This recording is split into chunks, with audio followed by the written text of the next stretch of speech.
ছাত্ররা দেখো, আজকে আমাদের এই তিনটি বিষয় নিয়ে এই ভিডিওতে আলোচনা হবে। একটা হচ্ছে নাইট্রো অ্যালকেন, অ্যালকিল নাইট্রাইট এবং নাইট্রোবেনজিন। সবার প্রথম শুরু করছি নাইট্রো অ্যালকেন দিয়ে। সবার প্রথমে প্রস্তুত প্রণালী কিভাবে তৈরি করা যায়। তৈরি করার পদ্ধতি হলো একটা হ্যালো অ্যালকেন, মনে করো আর ডিআর নিলে তাকে ডিএমএফ এর পুরো কথা হচ্ছে ডাইমিথাইল ফরমামাইড। এটা একটা অ্যাপ্রোটিক সলভেন্ট।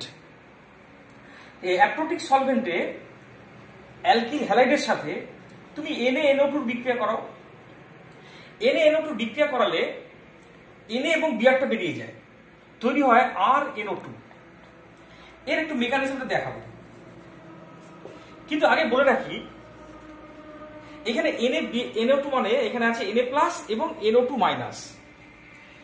NO2 তার যদি স্ট্রাকচার দেখো, দেখবে NO2 একটা অ্যাম্বিডেন্ট নিউক্লিওফাইল। অ্যাম্বিডেন্ট নিউক্লিওফাইল মানে অক্সিজেন দিয়ে অ্যাটাক করতে পারে, আবার নাইট্রোজেন দিয়ে অ্যাটাক করতে পারে। যেহেতু এটা অ্যাম্বিডেন্ট নিউক্লিওফাইল এবং তুমি NaNO2 দিয়ে বিক্রিয়া করেছো, তাহলে এটা কিন্তু SN2 মোডে বিক্রিয়াটা ঘটবে, SN2 পদ্ধতিতে। তাহলে এখানে লিখলাম RBr এবং SN2 পদ্ধতিতে তুমি জানো নিউক্লিওফিলিক অ্যাটাক ঘটে কম তড়িৎ ঋণাত্মক প্রান্ত দিয়ে। অক্সিজেন এবং নাইট্রোজেনের মধ্যে কম তড়িৎ ঋণাত্মক হলো নাইট্রোজেন। তো নাইট্রোজেন প্রান্ত দিয়ে নিউক্লিওফিলিক অ্যাটাক হবে। তাহলে লিখলাম আচ্ছা ডবল বন্ড ও মাইনাস, নাইট্রোজেনের মাথায় যে লোন পেয়ারটা আছে সেটা দিয়ে অ্যাটাক করলো। তাহলে দেখো বিআরটা বেরিয়ে চলে গেল এবং বিক্রিয়াটা ঘটলো SN2 পদ্ধতিতে। কেন SN2 পদ্ধতিতে? নিউক্লিওফাইলের অ্যাটাক এবং লিভিং গ্রুপের বেরিয়ে যাওয়া একটা স্টেপে ঘটে গেছে। এবং আমার পেলাম দেখো আর বন্ড N, ডবল বন্ড ও মাইনাস। কিন্তু N যেহেতু ইলেকট্রন জোড় দান করে বন্ড তৈরি করেছে, তাই N এর মাথায় কিন্তু প্লাস চার্জ। এইটা হচ্ছে নাইট্রো অ্যালকেন। এখান থেকে আমি নাইট্রো অ্যালকেনের স্ট্রাকচারও পেলাম, দ্যাট ইজ RNO2। তাই পাশে আমি স্ট্রাকচারটা এখন লিখতে পারি, সেটা কি RN, N এর মাথায় প্লাস, ডবল বন্ড ও মাইনাস। এটা হচ্ছে নাইট্রো অ্যালকেনের স্ট্রাকচার। তাহলে প্রস্তুত প্রণালী কি করে বুঝতে পারলে? ডিএমএফ সলভেন্টে NaNO2 এর সাথে অ্যালকিল হ্যালাইডের বিক্রিয়ায় নাইট্রো অ্যালকেন তৈরি হয়। বিক্রিয়াটা ঘটে SN2 পদ্ধতিতে। এখানে NO2 হচ্ছে একটা অ্যাম্বিডেন্ট নিউক্লিওফাইল। যেহেতু NaNO2 দিয়েছে এবং অ্যাপ্রোটিক সলভেন্ট দিয়েছে, বিক্রিয়াটা SN2 পদ্ধতিতে অ্যাটাক হবে এবং সেক্ষেত্রে কম তড়িৎ ঋণাত্মক নাইট্রোজেন প্রান্ত দিয়ে অ্যাটাকটা হবে এবং তৈরি হবে নাইট্রো অ্যালকেন। দেখো, আমি প্রস্তুত প্রণালীটা কমপ্লিট করলাম। এবার আসি বিক্রিয়াতে। এখানে হেডিং করলাম বিক্রিয়া, নাইট্রো অ্যালকেনের বিক্রিয়া। বিক্রিয়াতে সবার ফার্স্ট যে বিক্রিয়াগুলি আছে সেগুলো হচ্ছে বিজারণ বিক্রিয়া। এগুলো খুব একটা ইম্পর্টেন্ট নয়। মনে করো RNO2 কে তুমি তিন ভাবে বিজারণ করতে পারো। যদি আম্লিক মাধ্যমে বিজারণ করো, মানে SnHCl দিয়ে বিজারণ করো, তাহলে NO2 টা NH2 তে কনভার্ট হবে। কেমন? যদি তুমি একে LiAlH4 দিয়ে বিজারণ করো, LiAlH4 মানে লিথিয়াম অ্যালুমিনিয়াম হাইড্রাইড দিয়ে বিজারণ করো, তাহলেও কিন্তু NO2 টা NH2 তে কনভার্ট হবে, মানে প্রাইমারি অ্যামিন তৈরি হবে। কিন্তু একে যদি প্রশম মাধ্যমে বিজারণ করো, প্রশম মাধ্যম মানে জিঙ্ক NH4Cl এবং 50% ইথাইল অ্যালকোহল, মানে অর্ধেকটা জল আর অর্ধেকটা ইথাইল অ্যালকোহল মিশিয়ে। দেখো এখানে না আছে অ্যাসিড না আছে ক্ষার, তাই এটা বলে প্রশম মাধ্যমে বিজারণ। একটু পরে বিষয়টা আরো আসবে ডিটেলসে। তাহলে তৈরি হবে কিন্তু NO2 টা NH2 তে কনভার্ট হবে না, হবে RNHOH উৎপন্ন হবে। এই বিক্রিয়াগুলো খুব একটা ইম্পর্টেন্ট নয়। তাহলে বিজারণটা কমপ্লিট হলো, নাইট্রো অ্যালকেনের বিজারণ ইজ কমপ্লিটেড। এবার আমি চলে যাব পরবর্তী বিক্রিয়াতে। 1 নম্বর বিক্রিয়া হয়ে গেল কিন্তু আমাদের। এবার আসি 2 নম্বর বিক্রিয়া। 2 নম্বর বিক্রিয়া অত্যন্ত ইম্পর্টেন্ট, নাম্বার 2 রিঅ্যাকশন। হেডিং করলাম টটোমারিজম। টটোমারিজম মোটে একটা বিক্রিয়া নয়, তবু এবার যে বিক্রিয়াটা দেখবো সেখানে টটোমারিজম বিষয়টা জানতে হবে। টটোমারিজম জিনিসটা কি তুমি জানো? ক্লাস 11-এ পড়েছিলে। এখানেও দেখাচ্ছি। বলছে একবার বুঝতে হবে, যে সমস্ত নাইট্রো অ্যালকেনের আলফা হাইড্রোজেন আছে তারা নাইট্রো এবং অ্যাসিড টটোমারিজমে এক্সিস্ট করে। কিরকম? মনে করো নাইট্রোমিথেন। নাইট্রোমিথেনকে আমি এইভাবে লিখলাম CH2H, এখানে আছে NO2। NO2 স্ট্রাকচার ওয়াইজ লিখলাম, N এর মাথায় প্লাস চার্জ দিতে বাধ্য, দেখো এই যে এরকম স্ট্রাকচার, এটা কিছু না CH3NO2, তাকে আমি সাজিয়ে লিখেছি। দেখো এ কিন্তু একটা টটোমারিজম গ্রুপে অবস্থান করে। কেন? কারণ এই হাইড্রোজেনটা, আমি অন্য কালির পেন ইউজ করছি, এই হাইড্রোজেনটা এখানে আসতে পারে, পাই বন্ডটা ও এর মাথায় যেতে পারে, তাই এখানে ডবল বন্ড আসতে পারে, আর এই হাইড্রোজেনটা H+ রূপে বেরিয়ে আসতে পারে, আর সেই H+টা এইখানকার O- এর সাথে যুক্ত হবে, এবং এইখানে আমি এই পেন দিয়ে ইউজ করে লিখছি CH2 double bond N single bond OH single bond O-, এর মাথায় প্লাস ছিল, প্লাসই থাকবে। এখানে দুটো রূপ পেলাম, এটাকে বলা হয় নাইট্রোফর্ম, নাইট্রো, আর এটাকে বলা হয় অ্যাসিড। এইভাবে নাইট্রো এবং অ্যাসিড দুটো ফর্মে অবস্থান করে। যদিও নাইট্রোটা বেশি স্থায়ী হওয়ায় ইকুইলিব্রিয়ামটা মোটামুটি বেশিরভাগই এইদিকে শিফট করে থাকে, তাই এটাকে কম চিহ্ন দেবো, মানে বোঝাচ্ছে যে যদিও বা নাইট্রো অ্যালকেনের মধ্যে নাইট্রো ফর্ম, যদিও বা একটু অ্যাসি ফর্ম থাকে, অ্যাসি কিন্তু অ্যাসিড নয়, এটা অ্যাসি ফর্ম, ভুল করে ডি লিখে দিচ্ছি, অ্যাসি, যদিও বা অ্যাসি ফর্মে থাকে কিছুটা, তথাপি বেশিরভাগই কিন্তু নাইট্রো রূপে থাকে, এই চিহ্নটা এটা বোঝাচ্ছে। তবে এই নাইট্রোমিথেনকে বা আলফা হাইড্রোজেন যুক্ত কোনো নাইট্রো অ্যালকেনকে যদি NaOH এর সাথে বিক্রিয়া করানো হয়, তাহলে কিন্তু সে লবণ তৈরি করে, যদি এর মধ্যে একটা আম্লিক হাইড্রোজেন নেই। কি বললাম বুঝতে পারলে? আরেকবার বলছি, নাইট্রোমিথেন, এই নাইট্রোমিথেন মানে এর মধ্যে আলফা হাইড্রোজেন আছে, এমন একটা নাইট্রোমিথেন বা নাইট্রো অ্যালকেনের সাথে NaOH বা কোনো ক্ষারের বিক্রিয়া করলে লবণ তৈরি করে। কেন স্যার? এর মধ্যে তো কোনো আম্লিক হাইড্রোজেন নেই। এর মধ্যে আম্লিক হাইড্রোজেন নেই, ঠিক আছে, কিন্তু দেখো এখানে আম্লিক হাইড্রোজেন আছে, কারণ this hydrogen is bonded to oxygen atom, that is this hydrogen is acidic hydrogen. So তুমি যদি এর মধ্যে একটু NaOH দাও না, তাহলে এই OH- এই H+ কে ধরবে এবং একটা সল্ট তৈরি করবে, CH2 double bond N plus ONA, O- NA+, তুমি একবার ONA লেখো, অসুবিধা নেই, ONA, আর এখানে যেরকম O- যেমন ছিল সেটা, এইভাবে সল্ট তৈরি করে। পরীক্ষা খুব আসে যে নাইট্রোমিথেন বা আলফা হাইড্রোজেন আছে এমন নাইট্রো অ্যালকেন যৌগের সাথে NaOH এর বিক্রিয়া সল্ট তৈরি হয়, যদি এর মধ্যে আলফা হাইড্রোজেন, কোনো আম্লিক হাইড্রোজেন নেই, তখন তোমাকে টটোমারিজম গ্রুপ দেখে বিক্রিয়াটা করতে হবে। তো যাই হোক, দ্বিতীয় বিক্রিয়া আমার শেষ হলো। এবার চলে আসছি পরের বিক্রিয়া। ঠিক আছে, নাইট্রো অ্যালকেনের পরের বিক্রিয়াটা হচ্ছে, দেখো মনে করো তোমার কাছে আছে এই যৌগটা, এটার নাম একটু আগে বললাম নাইট্রোমিথেন। একে যদি ক্লোরিনের সাথে বিক্রিয়া করো ইন প্রেজেন্স অফ NaOH, তাহলে এখানে যে তিনটে হাইড্রোজেন আছে সেগুলি ক্লোরিন দ্বারা প্রতিস্থাপিত হবে, ক্লোরিন দ্বারা প্রতিস্থাপিত হবে, এবং আমরা পাচ্ছি দেখো ClNO2, এই যৌগটা পাচ্ছি। এই যৌগটাকে তুমি হয়তো চিনবে, ক্লোরোফর্ম চ্যাপ্টারে করিয়েছি। এই যৌগটার নাম হচ্ছে টিয়ার গ্যাস। টিয়ার গ্যাস মানে ওই জনতাকে ছত্রভঙ্গ করার জন্য যে কাঁদানে গ্যাস ব্যবহার করে, সেটা হচ্ছে এইটা। হ্যাঁ, এর নাম হচ্ছে নাইট্রোক্লোরোফর্ম। দেখো ক্লোরোফর্মের CH-Cl3 একটা হাইড্রোজেন সরে গিয়ে NO2 গ্রুপ এসছে। ক্লোরোফর্মের সংকেত কি? CH-Cl3, একটা হাইড্রোজেন সরে গিয়ে NO2 গ্রুপ এসছে, তাই এর নাম হচ্ছে নাইট্রোক্লোরোফর্ম। ক্লোরোফর্ম, বা আরেকটা নাম আছে ক্লোরোপিক্রিন, বা এর ডাক নাম হচ্ছে ক্লোরোপিক্রিন। এইটা হচ্ছে টিয়ার গ্যাস।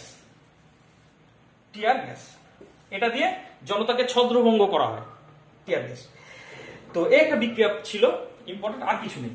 তাহলে আমার একটা বিষয় কমপ্লিট হলো। দেখো আমি ডান দিকে চারটা করেছি, সেটা মুছছি না, কিন্তু এটা হয়ে গেল নাইট্রো অ্যালকেন কমপ্লিট। এবার আমরা চলে আসবো হ্যাঁ অ্যালকিল নাইট্রাইট। এরপরে যেটা আছে সেটা হচ্ছে অ্যালকিল নাইট্রাইট, RONO।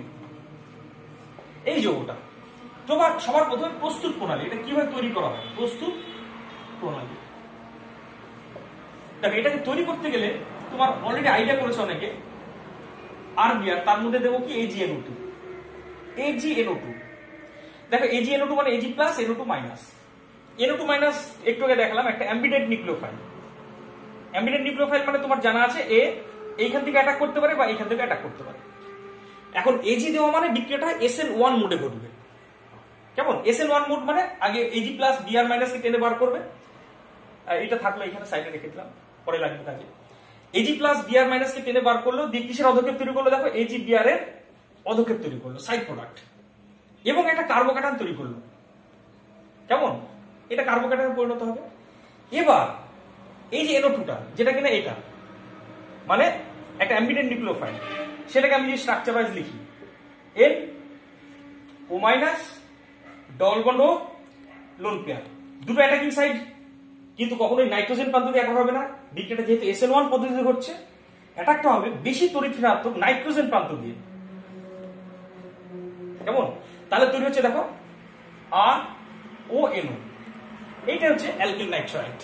আরেকবার রিপিট, তুমি যদি বিক্রিয়াটাকে AgNO2 এর সাথে বিক্রিয়া করাও, তাহলে যেহেতু সিলভারের লবণ দিয়েছো, বিক্রিয়াটা SN1 পদ্ধতিতে ঘটবে এবং প্রথমে Ag প্লাস বিআরকে টেনে বার করে নিয়ে আসবে, AgBr এর অধক্ষেপ তৈরি করবে এবং একটা কার্বোক্যাটায়ন তৈরি করবে। এই 8টা কার্বোক্যাটায়নে পরিণত হবে। আর NO2 মাইনাস যেহেতু একটা অ্যাম্বিডেন্ট নিউক্লিওফাইল, অ্যাটাকটা নাইট্রোজেন প্রান্ত দিয়ে হবে না, অধিক তড়িৎ ঋণাত্মক অক্সিজেন প্রান্ত দিয়ে অ্যাটাকটা হবে এবং পাবো RONO। এই হচ্ছে প্রস্তুত প্রণালীর একটা পদ্ধতি বললাম। এবার দ্বিতীয় পদ্ধতি যাব, সেকেন্ড প্রসেস, অ্যালকিল নাইট্রেট তৈরি করার দ্বিতীয় পদ্ধতি। হেডিং করলাম সেকেন্ড প্রসেস, অ্যালকোহল থেকে, হেডিং করলাম ROH থেকে। কি করে দেখো, ইন্টারেস্টিং একটা বিক্রিয়া। মনে করো একটা অ্যালকোহল নিলাম CH3CH2OH, তাকে দেওয়া হলো HNO2। HNO2 মানে নাইট্রাস অ্যাসিড। এটাকে কখনো তুমি ল্যাবরেটরিতে পাবে না, এর আগেও বলেছি। একে তৈরি করা হয় যখন দরকার হয় তখন। কার সাথে কার মিলিয়ে, কার সাথে বিক্রিয়া করে? সোডিয়াম নাইট্রাইট এবং হাইড্রোক্লোরিক অ্যাসিড বিক্রিয়া করে এটা তৈরি করা হয় যখন দরকার হয় তখন, এবং তৈরি হয় CH3CH2ONO2, সরি ONO2 না, ONO, হ্যাঁ, ইথাইল নাইট্রাইট, অ্যালকিল নাইট্রাইট এটা। তাহলে এটা কি করে স্যার তৈরি করলেন? একটু মেকানিজম দেখায়, তবে জিনিসটা পরিষ্কার হবে। মেকানিজম, তোমাকে কখন একবার বলেছি HNO2 কে তুমি সবসময় মনে করবে সোর্স অফ NO+। দেখবো কোনো একটা ভিডিওতে বলেছি নাইট্রাস অ্যাসিড মানে হলো NO+ এর উৎস।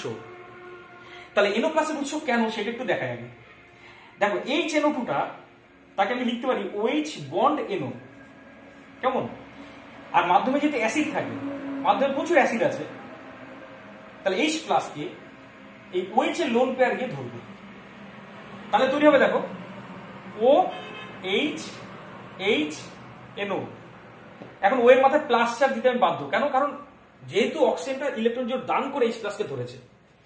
খেয়াল করে দেখো, ও এর মধ্যে অক্সিজেনের ঘাটতি বলে এখান থেকে একটা বন্ডকেও খেয়ে নেবে এবং এখান থেকে জল বেরিয়ে আসলো, প্লাস এই NOটা এবার NO+ এ পরিণত হলো, কেমন? তাহলে HNO2 মানে আমি দেখলাম HNO2 মানে সোর্স অফ NO+।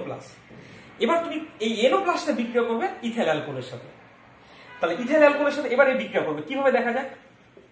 CH3CH2OH, ও এর মাথায় দেখো লোন পেয়ার আছে, এই লোন পেয়ারটা গিয়ে এবার NO+ কে ধরবে, তাহলে তৈরি করবে দেখো CH3CH2OH, আর এখানে NO। NOর ইলেকট্রনের ঘাটতি মিটে গেল, কিন্তু ও এর মাথায় কিন্তু একটা প্লাস চার্জ আসবে, ও এর মাথায় প্লাস চার্জ, কারণ ও ইলেকট্রনটা দান করেছে।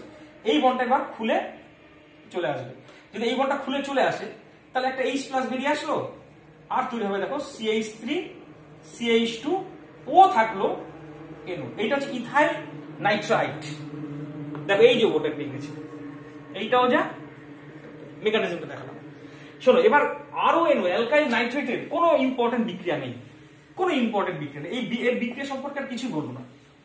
যদি আদ্র বিশ্লেষণটা বলতে পারতাম, নট নেসেসারি, এতটুকু দরকার নেই। আচ্ছা, যদিও বলেই দিচ্ছি, খুব সিম্পল। RONO তাকে যদি আর্দ্র বিশ্লেষণ করো ক্ষারীয় মাধ্যমে, হ্যাঁ, ক্ষারীয় মাধ্যমে আর্দ্র বিশ্লেষণ করলে অ্যালকোহল তৈরি হয়। আর একটা বলতে পারি, একে যদি বিজারণ করো, নিকেল হাইড্রোজেন দিয়ে যদি বিজারণ করো, তাহলে অ্যালকোহল তৈরি হয়। একদম ইম্পর্টেন্ট না, জাস্ট অ্যালকোহলে রূপান্তরিত হবে, কারণ এই বন্ডটা খুব দুর্বল, বুঝতে পারো, এই বন্ডটা খুব দুর্বল, অ্যালকোহলে রূপান্তরিত হয়। নেক্সট এবার চলে আসছি পরের বিষয়, সেটা হচ্ছে আমাদের পরের টপিকটা কি ছিল মুছে ফেললাম। মনে করে দেখো, 3টে বিষয় রেখেছিলাম। এর পরের বিষয়টা হচ্ছে নাইট্রোবেনজিন। তাহলে হেডিং করলাম নাইট্রোবেনজিন। নাইট্রোবেনজিন নিয়ে আমরা এবার পড়াশোনা করব। দেখো, নাইট্রোবেনজিন প্রথমে প্রস্তুত প্রণালী, এটা ক্লাস 11-এ পড়েছিল ডিটেইলস। প্রস্তুত প্রণালী কিভাবে তৈরি করা হবে। দেখো, নাইট্রোবেনজিনকে তৈরি করতে গেলে বেনজিন নিতে হবে, তাকে মিশ্র অ্যাসিড এর সাথে বিক্রিয়া করতে হবে। মিশ্র অ্যাসিড মানে অলরেডি জানো কি, গাঢ় H2SO4 প্লাস গাঢ় HNO3 1:1। টেম্পারেচারটা মনে রাখতে হবে 60 ডিগ্রি সেলসিয়াস টেম্পারেচার। তাহলে গিয়ে NO2 গ্রুপ প্রবেশ করবে বেনজিন বলয়ে এবং পাবো আমি নাইট্রোবেনজিন। হয়ে গেল। নাইট্রোবেনজিন তৈরি করার পদ্ধতি মনে রাখবে, এখানে টেম্পারেচারটা অবশ্যই মনে রাখতে হবে, একটু পরে বুঝতে পারবে কেন। এবার আমি হেডিং করলাম পরের বিষয়, আবার প্রস্তুত প্রণালী কিন্তু অন্য জিনিস, প্রতিস্থাপিত নাইট্রোবেনজিন প্রস্তুত প্রণালী। তাহলে কি হেডিং করলাম খেয়াল করো, আমি মুখেও বলছি, প্রতিস্থাপিত নাইট্রোবেনজিন প্রস্তুতি। মানে শুধুমাত্র বেনজিন বলে NO2 থাকবে না, এই সমস্ত ক্ষেত্রে NO2 এর সাথে অন্য কোনো গ্রুপও থাকবে। কি করে তৈরি করবো দেখো। এটা করার আগে তোমাকে আমি দুটো কনসেপ্ট বলছি। ফার্স্ট কনসেপ্টটা হচ্ছে, যদি বেনজিন বলয় কোনো একটা গ্রুপ আগের থেকে থাকে যেটা ইলেকট্রন প্রদানকারী, যে বেনজিন বলয় ইলেকট্রনের ঘনত্ব বাড়িয়ে দেয়, তাহলে কিন্তু নাইট্রেশনটা আরো ইজিলি ঘটবে। আরো ইজিলি বলতে এর আগে যেমন 60 ডিগ্রি টেম্পারেচার লেগেছিল মিশ্র অ্যাসিড দিয়ে শুধু বেনজিন বলয় নাইট্রেশনের জন্য, অত টেম্পারেচার লাগবে না, আর কোমল অবস্থা লাগবে। আর যদি উল্টোটা হয়, মানে যদি কোনো একটা ইলেকট্রন আকর্ষণকারী গ্রুপ থাকে বেনজিন বলয়ের সাথে যুক্ত, তাহলে কিন্তু অত সহজে নাইট্রেশন হবে না, তাহলে কিন্তু আরো ড্রাস্টিক কন্ডিশন লাগবে, টেম্পারেচার বেশি লাগবে। এই কথাটা মনে রাখবে। তাহলে কি কেমন দাঁড়ালো ব্যাপারটা, যদি ইলেকট্রন আকর্ষণকারী কোনো গ্রুপ থাকে যে কিনা ইলেকট্রনকে টেনে নিয়ে বেনজিন বলয়ের ইলেকট্রনের ঘনত্ব কমিয়ে দেয়, তার ক্ষেত্রে নাইট্রেশন করতে গেলে কিন্তু ড্রাস্টিক কন্ডিশন। আর যদি ইলেকট্রন প্রদানকারী কোনো গ্রুপ যুক্ত থাকে বেনজিন বলয়ে, যে কিনা বেনজিন বলয়ে ইলেকট্রনের ঘনত্ব বাড়িয়ে দিচ্ছে, তাহলে সেক্ষেত্রে নাইট্রেশন করতে গেলে ড্রাস্টিক কন্ডিশন লাগবে না, কোমল বা মিল্ড কন্ডিশন লাগবে। এটা মাথায় রাখবে। তো এবার চলে আসি প্রসেসগুলোতে। দেখো, ফার্স্ট আমি যেটা করতে যাচ্ছি সেটা হচ্ছে টলুইনের নাইট্রেশন। এটা টলুইন। তুমি জানো CH3 গ্রুপ একটা সক্রিয়তা বৃদ্ধিকারী গ্রুপ, কারণ CH3 প্লাস আই এফেক্ট আছে, প্লাস আই এফেক্ট এবং হাইপার কনজুগেশন এফেক্টও আছে, এবং CH3 হচ্ছে অর্থ প্যারা নির্দেশক গ্রুপ। তাহলে যেহেতু এই সক্রিয়তা বৃদ্ধিকারী এবং অর্থ প্যারা নির্দেশক গ্রুপ, তাই এর নাইট্রেশন তুমি যদি করতে চাও মিশ্র অ্যাসিড, আমি সংক্ষেপে লিখলাম মিশ্র অ্যাসিড। হ্যাঁ, মিশ্র অ্যাসিড মানে আর বলবো না, কি তুমি জানো, গাঢ় HNO3 এবং গাঢ় H2SO4 এর 1:1 মিশ্রণ। মিশ্র অ্যাসিড দেবে, তবে টেম্পারেচার কিন্তু 60 ডিগ্রি সেলসিয়াস লাগবে না, আরো কম, কারণ যেহেতু এর সক্রিয়তা বাড়িয়ে দিয়েছে, মাত্র 25 ডিগ্রি সেলসিয়াস টেম্পারেচার দিলেই কিন্তু এনাফ। এবং সেক্ষেত্রে তুমি দুটো প্রোডাক্ট পাবে, এক পাবে অর্থোনাইট্রোটলুইন, আরেক পাবে প্যারানাইট্রোটলুইনের মিশ্রণ। অবশ্যই প্যারাটা বেশি পাবে, এটা মেজর, কারণ স্টেরিক এফেক্টের কারণে, এটা মাইনর। স্টেরিক এফেক্টের কারণে এদের মধ্যে স্টেরিক বিকর্ষণ কাজ করে, তাই এটা অস্থায়ী হয়, তাই এইটা বেশি পাবো। আচ্ছা, এরপরে আরেকটা প্রতিস্থাপিত নাইট্রোবেনজিন তৈরি করব। 1 নম্বরটা আমার হয়ে গেল, কিন্তু এবার 2 নম্বর। মনে করো তুমি এবার তৈরি করতে ক্লোরোবেনজিনের নাইট্রেশন করতে যাচ্ছ। এখানে 2-4 কথা আমাকে বলতে হবে। আমি জানি যে ক্লোরিনের কিন্তু লোন পেয়ার আছে, এটা কিন্তু মাথা রাখতে হবে। ক্লোরিন হ্যাজ লোন পেয়ার, কিন্তু লোন পেয়ার থাকলে কি হবে, এ কিন্তু রেজোনেন্সে কিন্তু এই কার্বনের সাথে খুব একটা ভালো যাবে না। কেন? কারণ ক্লোরিনের 3p অরবিটাল কার্বনের 2p অরবিটালের সাথে অত এফেক্টিভলি রেজোনেন্সে বা পার্শ্ব বিলোপনে অংশ নিতে পারে না, কারণ তাদের আকারের পার্থক্য, ক্লোরিনের 3p আর কার্বনের 2p। তাই লোন পেয়ার থাকলে পরেও এর প্লাস আর এফেক্ট অতটা সক্রিয় হয় না, মানে ইলেকট্রনটাকে ঠেলে দিয়ে প্লাস আর এফেক্ট অতটা সক্রিয় হয় না।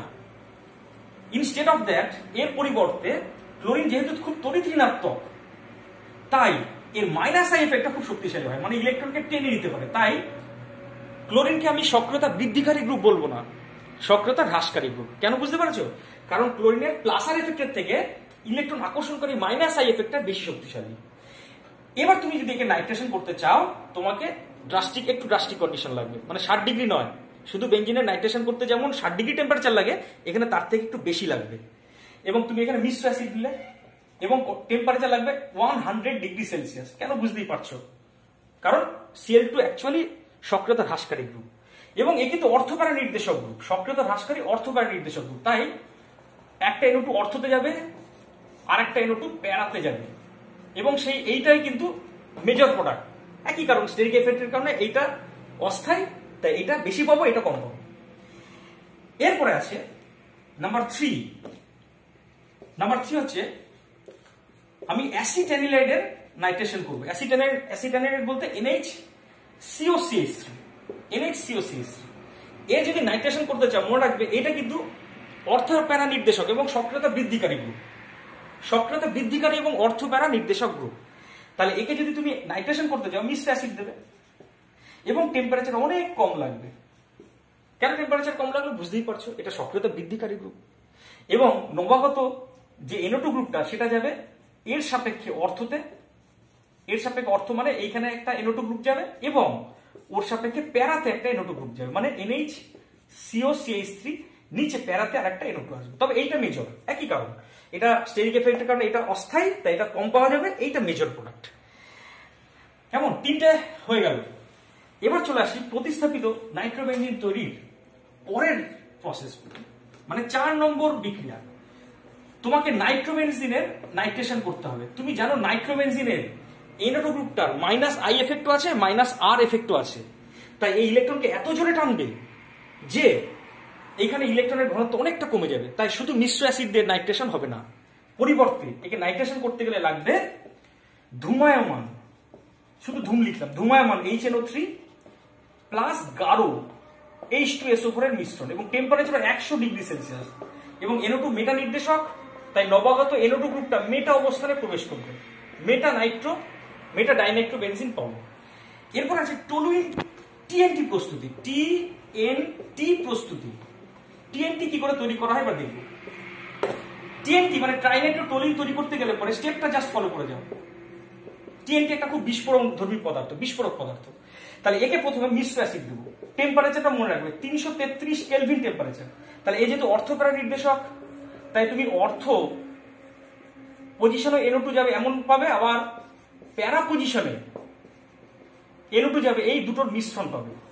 কেমন, এবার বিক্রিয়াটা যদি চালিয়ে যাও, বিক্রিয়াটা চালিয়ে গেলে তুমি পাবে CH3 অর্থ পজিশন একটা NO2, প্যারা পজিশন একটা NO2। একে যদি আবার তুমি ধূমায়মান লিখলাম, শুধু ধূমায়মান HNO3 প্লাস ধূমায়মান H2SO4 মিশিয়ে 100 ডিগ্রি সেলসিয়াস হিট করো, তাহলে TNT পাবে। TNT বলতে এখানে CH3 NO2 মানে এইটা হচ্ছে ট্রাইনাইট্রোটোলিন। কেমন, দেখো ট্রাইনাইট্রোটোলিন এইভাবে পাওয়া যাবে।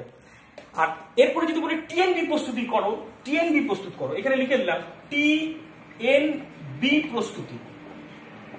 TNB প্রস্তুত করতে গেলে এই TNT পেলাম, যেটা TNT কে লিখলাম, TNT কে আমি লিখলাম, তাকে জারণ করে দেবো জাস্ট, শক্তিশালী জারক দ্রব্য দিয়ে জারণ করবো। শক্তিশালী জারক দ্রব্য মানে K2Cr2O7 আর H+। তাহলে তুমি জানো এই CH3 টা হয়ে যাবে COOH। কেমন, COOH। এবার তাকে তুমি ডিকার্বক্সিলেশন করবে, মানে একে তুমি হিট করলে পরে এই COOH টা বেরিয়ে আসবে।